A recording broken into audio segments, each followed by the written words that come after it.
Parece que começou a gravar.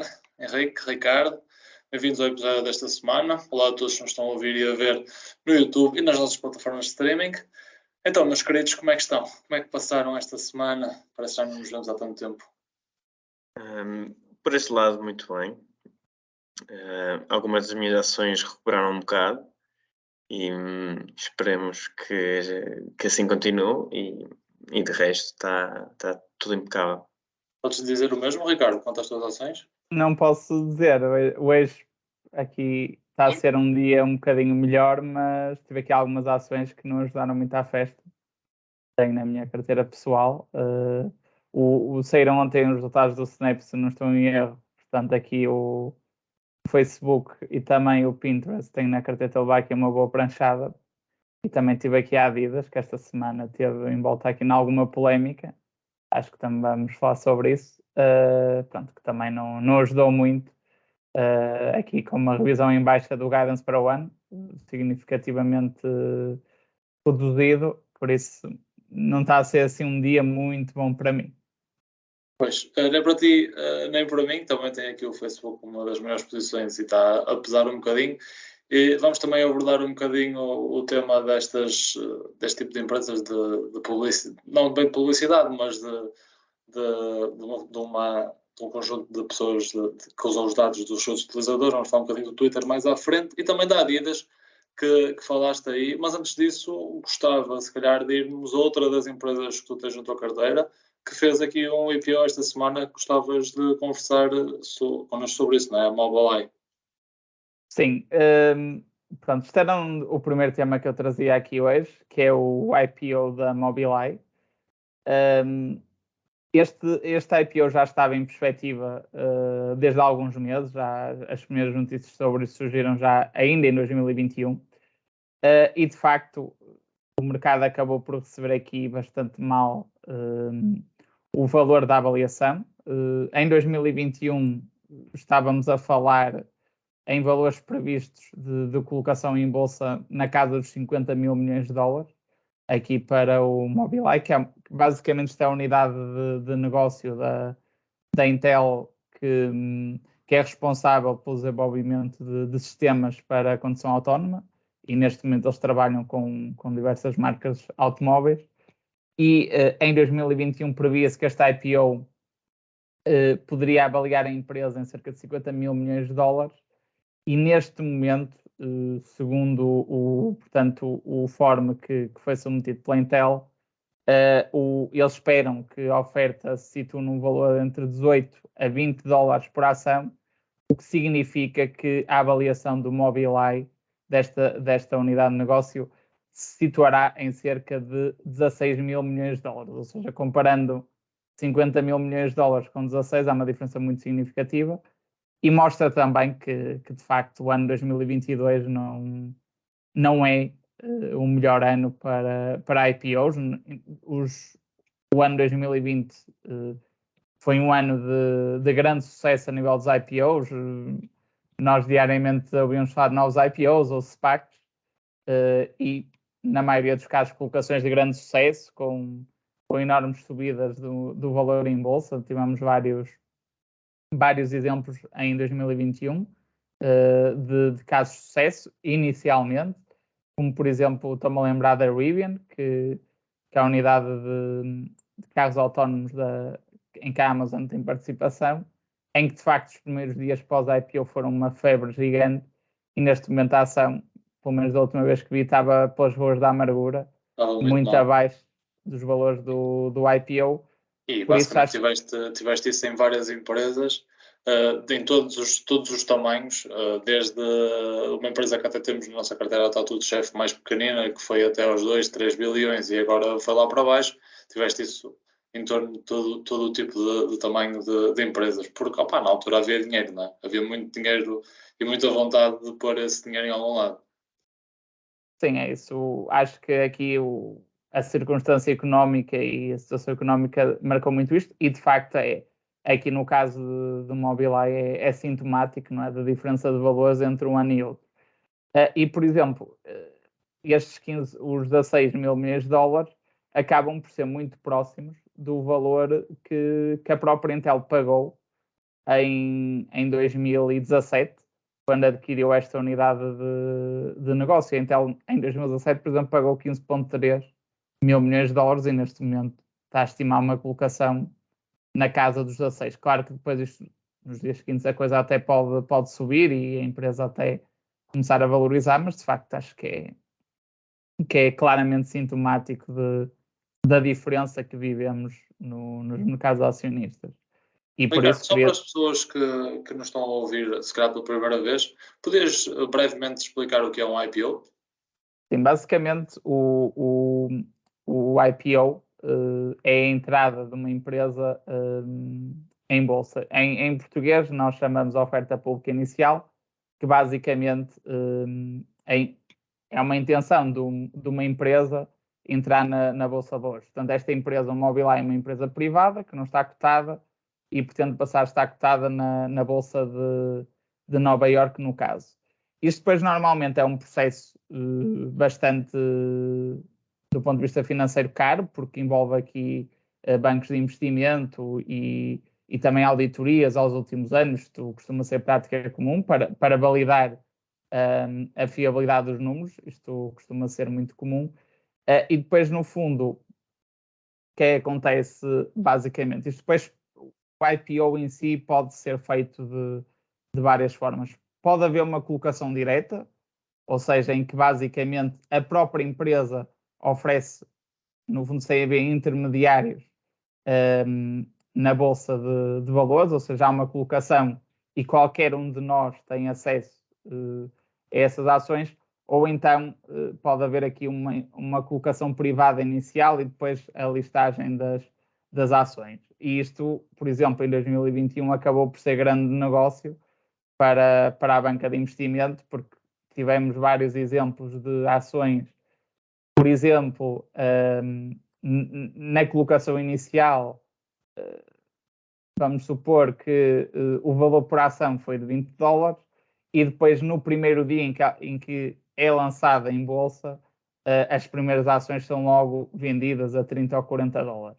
E de facto os IPOs muitas vezes são aqui grandes negócios, para além de todas as comissões que são cobradas, também são grandes negócios do ponto de vista de transação para a banca de investimento e por isso é que nós começamos a ver esta época de resultados da banca de investimento, dos principais bancos norte-americanos e no geral daquilo que fui vendo estão a ser uma razia precisamente por isso, não é? Porque houve uma redução muito grande do número de IPOs e este tipo de transações não estão a ser possíveis pela situação de mercado e isto está-lhes a causar aqui grande impacto em termos de resultado e por isso é que acho que a maioria deles está a apresentar resultados abaixo do esperado, precisamente por isto, porque os bancos norte-americanos, ao contrário dos bancos europeus, e aqui há uma diferença grande, são muito mais dependentes deste tipo de operações em bolsa do que propriamente os bancos europeus, que têm o seu modelo de negócio mais assente naquele modelo tradicional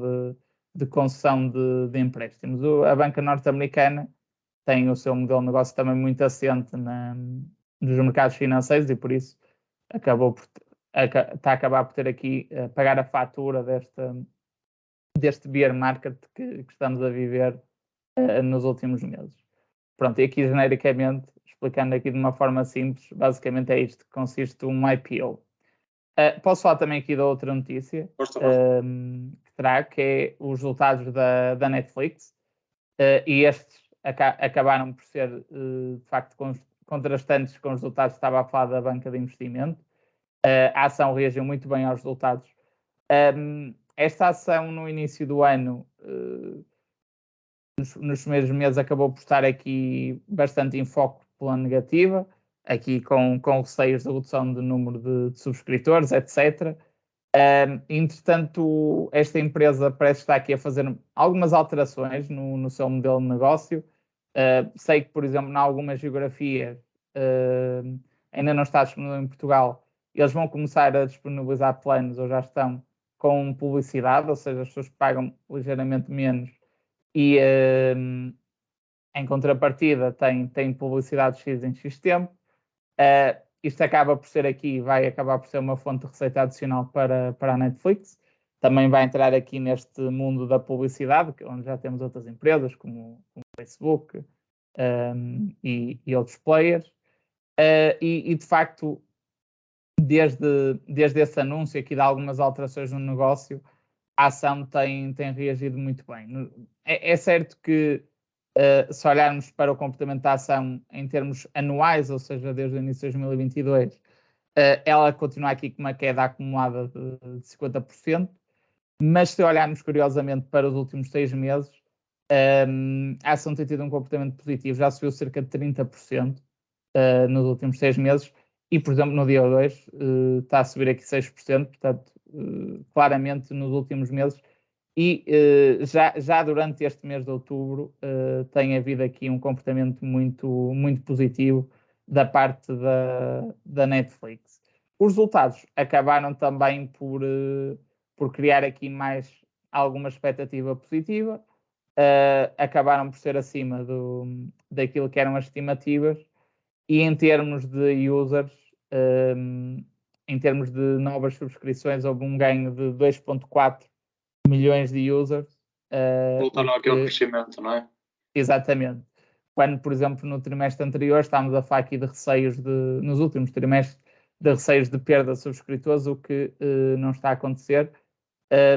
Mas, apesar de todo este crescimento, foi muito devido à região da Ásia-Pacífico, que praticamente contribuiu na totalidade com este aumento de subscritores. Depois também houve aqui algumas notícias da parte deles, também no comunicado que eles divulgaram aos investidores, em que prevêem que em termos de novos subscritores, em termos das contas partilhadas, isto vai haver aqui algumas alterações e prevê-se que possa haver já brevemente, no próximo ano talvez, o fim das contas partilhadas, porque neste momento várias pessoas podem partilhar a mesma conta, estando em casas diferentes, e a verdade é que se prevê que para o próximo ano isso seja ser uma realidade, muito provavelmente. Acho que ainda não há grande certeza, mas isso é uma probabilidade, e pode ser também aqui mais um driver de valor adicional para a empresa. Por isso tem havido aqui nos últimos tempos algum sentimento positivo em relação à Netflix, o que contrasta com outras empresas do setor tecnológico que têm estado aqui a levar pancada por causa da questão do aumento dos juros, mas a Netflix nos últimos tempos tem passado em colme a isso. Sabes para quem é que isso não vai ser um driver de valor? A entrada para mim. A divisão das contas. Pois, para mim também não vai ser. Eu acho que esse tema, por acaso, já estive a pensar um bocado sobre o assunto. O Spotify tem o mesmo problema e ele até agora tentaram fazer isso, e se vocês tentarem subscrever agora tipo um plano de família no Spotify, tu tens que referir uma morada de residência. No entanto, a própria Netflix diz que tu podes ver on the go, podes ver nos smartphones. Como é que... Ou seja, eles têm, é óbvio para eles, mas eles não vão... A caça às bruxas, acho que vai ser tipo... pessoas em sítios completamente diferentes, cidades completamente diferentes, constantemente nesses sítios. Ou seja, acho que pode ser esse o problema agora, tipo, pessoas da mesma cidade. Ou seja, há aqui limitações a este plano da Netflix, claro. E eles também não vão, literalmente, toda a gente faz isso. Não acho que eles, literalmente, da noite para o dia, vão limpar metade das contas, não é? Aquilo vai lançar, o sistema vai lançar flags do género. Está um gajo a ver no Algarve e está outro gajo a ver tipo em Braga. E depois, com certeza, vai jogar com esse sistema de flags, e à medida que fores acumulando esses avisos, vários flags, o gajo vai dar tipo um ban de 7 dias e por aí fora. Opa, se estiveres mesmo em cenas internacionais, aí se calhar o ban é mais rápido. Exato. Mas, como dizes, se calhar malta de Braga, que tenha em Braga, pode dividir contas com outras pessoas daqui, talvez dificilmente consigam portar, porque lá está. Opa, tu estás no trabalho, estás a ver uma Netflix na tua hora de almoço e a tua mulher está a ver em casa, ou depois estás a ver em casa no final do dia. Exato, é mais complicado isso. Acho eu que É uma caça às bruxas um bocado complicada, mas acho que é uma boa iniciativa, não é? E pode ser aqui um bom driver de valor também. Mas deixa-me também curioso para perceber como vai evoluir o Disney Plus, que é provavelmente neste momento é a minha ação favorita, especialmente depois de ter ido à Disney muito recentemente ao parque aqui em Paris. Por isso estou muito curioso para ver o que é que os resultados vão dizer no dia 8 de novembro, provavelmente vai ser um dos meus temas daqui a 2 semanas. Mas quanto aos meus temas, tenho aqui 2 também para falar convosco. Dizer só aos nossos espectadores que não estranhem algum silêncio da parte do Henrique, porque ele está a preparar ali um projeto especial para o episódio de terça-feira. Vamos ter, se calhar, um bocadinho mais de detalhes sobre isso mais para o fim do programa. E por isso, hoje só eu e o Ricardo é que trazemos temas e eu vou passar ao meu tema. Inicialmente, o primeiro deles, encaixando dentro aqui das empresas tecnológicas, falando um bocadinho do Twitter. Hoje o Twitter está a cair bastante mesmo, porque há aqui alguns reportes de que o governo dos Estados Unidos está um bocado chateado com o Sr. Elon Musk e que pretende fazer algumas revisões aos seus business ventures, às suas empreitadas, digamos assim. Isto sucede no seguimento de uma demonstração de intenções do Elon Musk em cortar alguns serviços de satélite à Ucrânia por estes estarem a custar demasiado dinheiro e digamos que esta posição algo pró-russa está aqui a custar, está a levantar alguns cabelos dentro da administração norte-americana que pretende fazer aqui alguma pressão perto do Elon Musk e das suas empresas para, de facto, tentar manter o homem na linha. Isto aqui causou aqui, de facto, o Twitter a cair acima de 10% durante o dia 2, algo que já tinha vindo a acontecer nos dias anteriores, porque, de facto, há aqui o que está a segurar ali o Twitter perto dos $54 é a compra do Elon Musk, ponto final, porque ele garantiu que comprava a ação àquele preço e o mercado acredita que isso vai acontecer, porque senão, confia em mim, o Twitter estaria muito, muito, muito mais baixo neste momento e provavelmente é algo que também está a acontecer com a Activision Blizzard, uma empresa que nós temos aqui algum interesse entre os membros aqui do mercado mora ao lado, que neste caso é a Microsoft que garante aquele preço de compra, havendo também o fantasma da regulação. Sendo assim, o Twitter está a enfrentar aqui um período um bocadinho mais conturbado, até porque o Elon Musk veio dizer recentemente que se comprar aquilo vai despedir 75% dos trabalhadores, o que levanta aqui algumas questões. Primeiro de tudo, perante os próprios trabalhadores do Twitter, que não devem estar satisfeitos com esta notícia.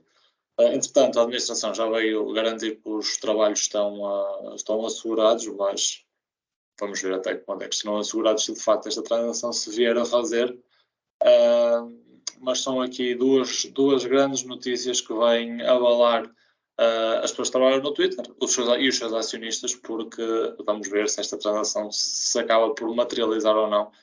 O próprio negócio deve estar também a ressentir-se, não sei quando é que eles apresentam os resultados, mas deve ser recentemente, e esta queda do Snapchat que já ouvimos aqui falar pode querer dizer que alguns na próxima semana, que é quando eles apresentam os resultados, podem vir aí resultados mais fracos. Teremos aqui para perceber o que é que se vai passar também nas próximas semanas, que é um tema relativamente interessante. O meu outro tema, também curiosamente ligado a despedimentos, parece que combinámos encaixar aqui tudo umas coisas nas outras, mas na verdade não. Tem a ver com a Adidas, uma ação que falamos aqui há pouco tempo e que de facto esteve aqui nas notícias em Portugal esta semana. E eu decidi trazer o tema para discussão porque neste momento Portugal era quase um paraíso dos GBS, dos sistemas centralizados de serviços para várias multinacionais e temos aí a Adidas e temos muitas mais. Mas neste momento parece que já não somos competitivos neste modelo de GBS e 300 destes trabalhos vão passar para a Índia.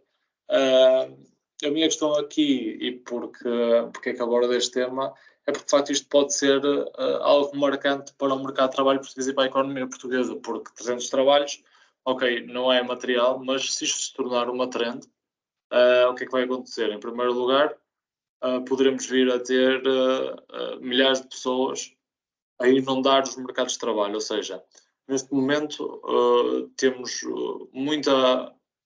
mão de obra com algum poder negocial ao nível de salário, porque há falta de mão de obra. Mas se deixarmos de ter estes empregos, ou se podemos começar a ter menos destes empregos em Portugal, isto quer dizer que a prazo isto pode causar uma menor capacidade negocial dos trabalhadores e pressionar os salários para baixo. É apenas algumas ideias que eu deixo aqui no ar para tentarmos aqui discutir esta situação, que é um bocadinho preocupante. Entretanto, a história foi avançando. Tivemos aqui, durante vários dias, vários relatos, especialmente pela boca do Presidente da Câmara e de alguns deputados da Assembleia Nacional, sendo que o Presidente da Câmara já veio dizer que, entretanto, conseguiu falar com o CEO da Adidas e que espera que grande parte destes empregos sejam depois, digamos assim, recanalizados para o Hub do Porto, para novas funções, mas também quando lhe perguntaram se de facto isto estava garantido, os trabalhos estavam garantidos, obviamente disse que não podia dizer isso, que não sabia. Na minha opinião, vão passar aquilo para a Índia e vão despedir as pessoas, ponto final, e muito dificilmente vão conseguir aproveitar grande parte das coisas.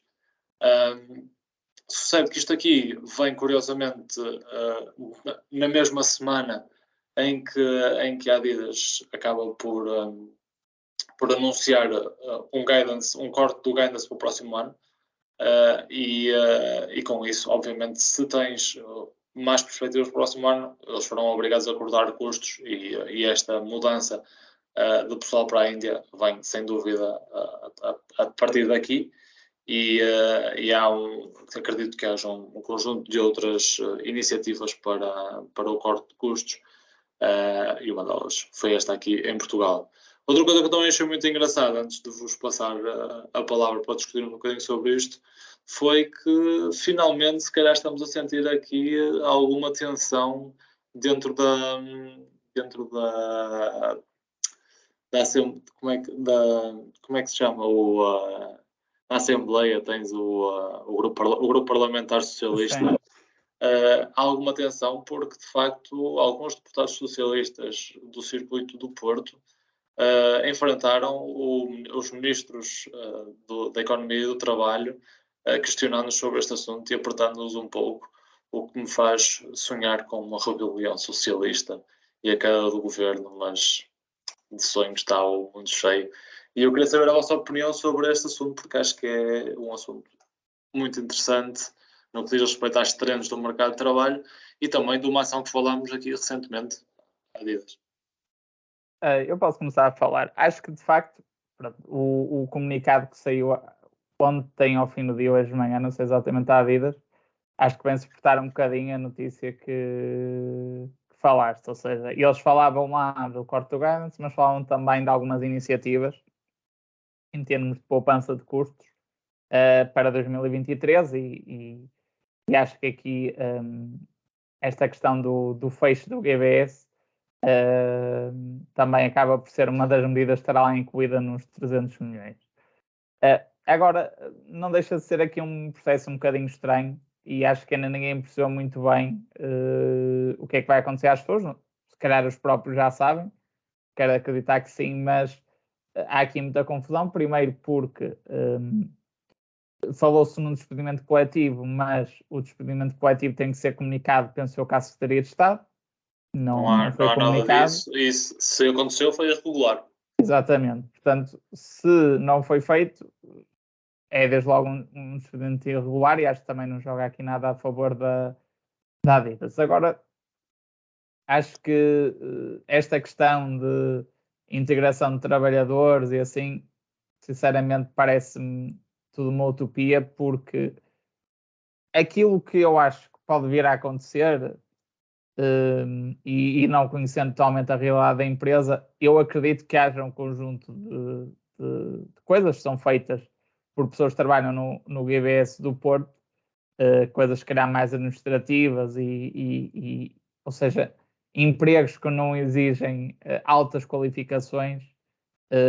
Estou em crer que muito provavelmente todos esses postos de trabalho estarão extintos e irão passar para a Índia. A minha única dúvida em relação a isso pode ser em algumas funções de altamente qualificadas, criar mais pessoal de IT. Tenho mais algumas dúvidas se estes postos de trabalho vão mesmo desaparecer ou não. No entanto, por outro lado, também sabemos que os indianos têm altas qualificações na área tecnológica e têm uma vantagem que é são mais baratos e a legislação laboral na Índia é muito menos exigente do que a legislação laboral portuguesa. Por isso, a minha expectativa é que se calhar no curto prazo possa não haver um movimento total, possa ser apenas parcial, mas no entanto acho que muito provavelmente a médio prazo diria que a intenção pode ser mesmo fechar o GBS em Portugal e passar se calhar praticamente todas as funções para a Índia. Acredito que no curto prazo isso não aconteça, mas a médio prazo diria que isso pode ser uma possibilidade forte. Quanto à questão do mercado de trabalho, é assim, eu acho que isto pode ser um sinal e outras empresas à frente podem ter este tipo de movimento e isto pode criar problemas, por exemplo, em pessoas qualificadas, porque olhando para a realidade do Porto, nós se calhar nos últimos 5, 6 anos tivemos um proliferar enorme destes centros de serviços partilhados, mas aquilo que nós vemos da história é que estes centros de serviços partilhados têm tendência, se calhar de 15 em 15 anos ou de 20 em 20, a saltar para sítios mais competitivos e se calhar isto é uma tendência que começou no Porto há 5, 6 anos. Não acho acho que vai abrandar, obviamente. Pode haver uma outra redução, mas pelo menos a curto prazo não me acredito que vai haver uma redução substancial. Agora, acho que nós temos que ter consciência e estar preparados que se calhar a médio prazo isto vai ser uma realidade, porque o modelo de negócio destes centros de serviços partilhados é esse, é irem saltando para os sítios que são mais económicos e mais competitivos. Por isso, lá está, eu acho que a mensagem que eu quero passar, se calhar, é que nós temos que nos focar mais em tentar trazer empresas que venham para aqui produzir, e empresas que tenham, ou seja, produzindo, construindo fábricas, etc., acabem por criar uma ligação muito maior com o país, porque estas empresas de serviços partilhados, muitas delas têm um espaço arrendado, não é? Isto de um dia para o outro. Obviamente que há a questão dos trabalhadores, mas isto, se quiserem fechar, acaba por ser muito fácil, porque não há um vínculo muito forte com o país. Enquanto se nós estamos a falar de outras empresas multinacionais da Europa contribuem para a exportação, temos a Auto Europa, a Bosch também, falando aqui da Realidade Braga, a Aptiv e outras empresas. Ou seja, eu acho que é esse tipo de investimento estrangeiro que nós temos de nos focar em trazer para Portugal. Ou seja, empresas que venham para aqui investir em equipamentos, investir em edifícios e criarem assim um investimento forte em Portugal. Este tipo de empresas, estes centros de serviços partilhados não trazem investimento, não é? Trazem empregos, o que obviamente é positivo, mas lá está, são sempre soluções para o médio prazo e não estruturais para a economia, não é? Eles podem vir, não é? Não devem levar incentivos Exatamente. para ela, não consumir recursos que possam ser utilizados nas outras áreas que estavas a falar. Exatamente. E nesse aspecto, acho que o PCP colocou uma questão, e bem, eu não tenho particular simpatia pelo PCP, Verdade. mas a realidade é que temos que saber que incentivos é que foram dados pelo Estado para a Adidas ter vindo para Portugal em 2009, não é?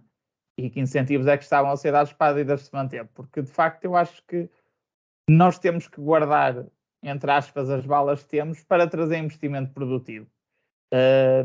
E não este tipo de serviços partilhados, que obviamente que são sempre bem-vindos, mas não podemos assentar a nossa economia e o nosso trabalho qualificado neste tipo de centros. E se esses senhores nos roubaram, eu proponho umas Stan Smiths nos pés de cada português, para nos compensar.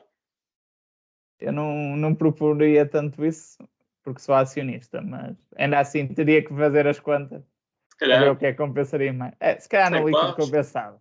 Ainda assim compensado. Olá, Henrique, queremos ouvir-te, pá. Eu, sobre o caso em particular, pouco sei, não é? Conheço uma pessoa que foi para lá há pouco tempo, para trabalhar para este centro da Adidas, e do nada, a menos de teve lá de 2 meses, e agora leva com esta notícia em cima, é um bocado difícil para ele. É uma má notícia para Portugal. Agora, se é um presságio de como é que vai ficar o mercado de trabalho dentro dessas especializações, não é? Tipo, assim, de centros de serviços partilhados, acho que pode ser o início de um presságio, da tua análise, António, e entendo o que o Ricardo está a dizer. No entanto, eu acho que o que aconteceu aqui, ou pode ter acontecido aqui, é um crescimento não natural. Eu acho que no Porto e nas grandes cidades portuguesas houve um crescimento muito rápido neste sentido. E com o passado último ano, como tu disseste, os portugueses estão devido a um desemprego mais baixo, têm um poder mais forte e um poder de compra e um poder negocial mais forte dentro do empregador, não um poder de compra não, mas um poder negocial mais forte, e fazendo que se calhar os salários subissem drasticamente num período que foi difícil para as empresas.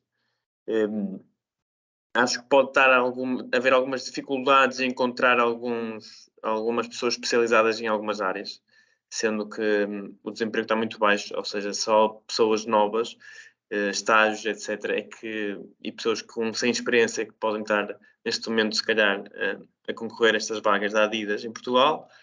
E o que acontece é que, se calhar, o nosso output deixou de ter aquela qualidade para o preço que nós temos. Eu acho que Portugal ainda é muito atrativo em termos de qualidade de preço, e dentro da Europa acho que neste sentido não há ninguém que nos possa bater. Nosso salário médio é muito baixo, e temos boas universidades, temos bons profissionais. O que acontece é estas empresas trazem muitos serviços continuadamente, têm um crescimento pouco natural. Se há aqui um aumento de preços estas pessoas e esta qualidade no início, porque isto é um processo gradual. A Adidas veio para Portugal em 2009, este centro de serviços partilhados. Teve aqui pouco mais de 10 anos, e isto não é uma coisa que se faz da noite para o dia. Isto demora algum tempo a construir-se e a ficar com os bons trabalhadores e a qualidade, etc. Então acho que pode ser um caso isolado. No entanto, acho que todos devíamos estar atentos, como o António disse, caso não seja. É isso mesmo. Assim esgotamos aqui o nosso tempo. Henrique, vais ter aí na próxima terça-feira um projeto engraçado. Vamos discutir no episódio de terça-feira como funciona o governo no UK, porque é que eles não fazem eleições para eleger um novo primeiro-ministro. Para além disso, vamos também dissecar o plano económico da Liz Truss, que levou, na verdade, à sua demissão e à sua desgraça. Por isso, fiquem por aí para ver na próxima terça-feira este novo episódio. Nós voltamos às terças e sextas, e até que nos encontremos de novo, que o mercado seja convosco.